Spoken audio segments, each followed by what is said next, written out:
In my childhood, I did not see a lot of my family members read or even go to school. I was close with my aunts, my uncles, and my cousins when I was young, but I never really fit in. My cousins always skipped school and were gang members who were in and out of trouble with the law. Their mothers and their fathers were mostly employed, and drugs and alcohol were a huge part of everyone's lives at the time. Being around drugs was as regular as reading a book should have been. It's sad how so many kids who grow up at risk or in a low-income situation with no positive role models end up lost in the world. Thankfully, I had great parents who gave me a better life, but it's our job as educators to not only teach them, but to be there for them even when their family is not.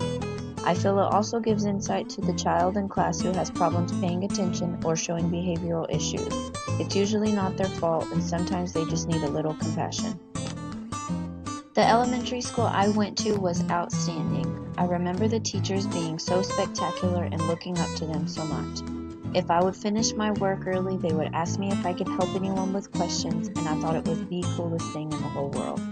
I'm sure it was tough teaching in that area, but I don't ever remember the teachers ever taking out on us. They were always patient and never gave up. I want to remember to highlight our similarities and celebrate our differences. I don't believe in equality in the sense that everyone is the same, because we are not. Everyone is unique and different. I believe in equality in the sense that everyone is deserving of the same love, respect, and opportunity. If children have a healthy sense of self-identity and a good understanding of people around them, they can tap into their inner inspiration and develop wonderful talents. It's our job to be an advocate for our students, all of them, not just the outgoing ones, not just the pretty ones or the ones that dress nice and smell good, all of them. There should never be a time a child doesn't feel welcome or safe and not want to come to school. I want to create a loving environment with a peaceful, accepting climate where all children feel free to be themselves because they know it's okay to be different. I want to encourage children to not hold back. Don't avoid talking to someone because they look different than you.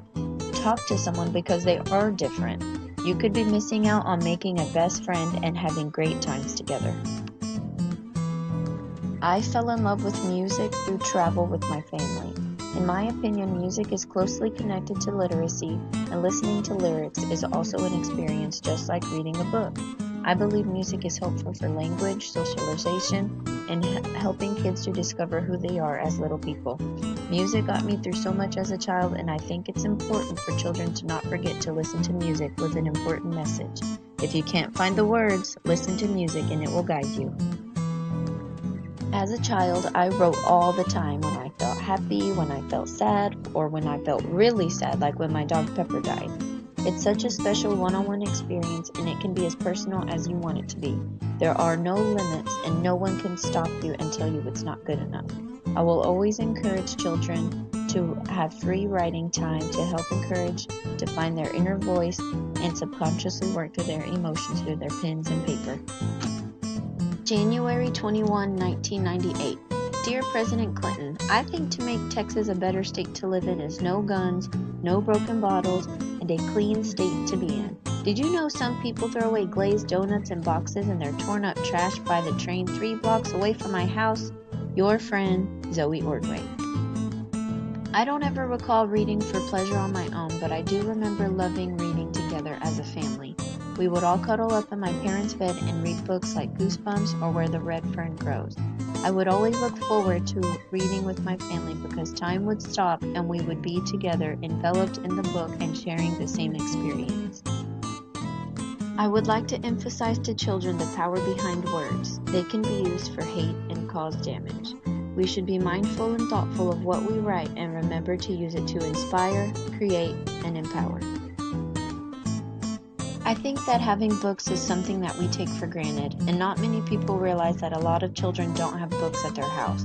Last year I walked by a dumpster at an old school by my work and saw that they had thrown away hundreds of books in perfect condition. I found it disgusting they didn't even think about the kids who have no books in their house. I jumped in the dumpster and fished out the books and divvied them up.